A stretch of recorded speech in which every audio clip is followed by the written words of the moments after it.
नमस्ते, मी गणेश खेडकर. आपण समाज सुधारक ही सिरीज सुरू केलेली आहे. त्यामध्ये आज आपण 12वे समाज सुधारक म्हणून शिवराम महादेव परांजपे यांची ओळख करून घेणार आहोत. 1864 ला महाडमध्ये म्हणजे पूर्वीचा कुलाबामध्ये त्यांचा जन्म झालेला आहे, तर 1929 ला त्यांचा मृत्यू झालेला आहे.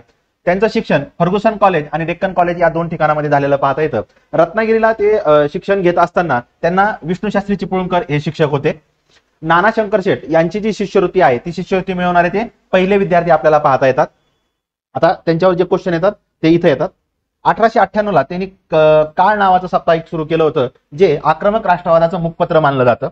या वृत्तपत्रातल्या लेखनासाठी त्यांच्यावर राजद्रोहाचा खटला दाखल केला. त्याच्यासाठी त्यांना 19 महिने जेलची शिक्षा झाली. नंतर शिक्षा कमी झालेली आहे आणि हे वृत्तपत्र 1910 ला बंद पडलेलं आपल्याला पाहता येतं. त्याच्यावर पण क्वेश्चन विचारलेला आहे.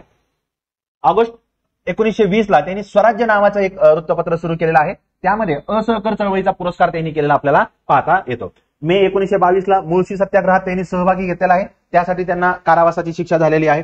सायमन आयोगाला त्यांनी विरोध केलेला आपल्याला पाहता येतो. 1929 ला बेळगावमध्ये जे अखिल भारतीय मराठी साहित्य संमेलन झालेलं आहे त्याचे ते अध्यक्ष आहेत. एकदा प्रश्न विचारला होता कोणकोणत्या लेखकांनी या प्रकारचं लेखन केलेलं आहे, त्यामुळे शिवराम महादेव परांजपे यांचं पण त्याच्यात नाव आहे.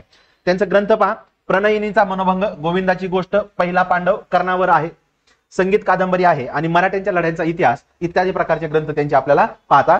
पुण्यामध्ये सावरकरांनी जी परदेशी कापडांची होळी पेटवली होती त्यावेळेस शिवराम महादेव परांजपे त्या ठिकाणी उपस्थित होते. हा एकदा आयोगाने प्रश्न विचारलेला आपल्याला पाहता येतो. थँक्यू.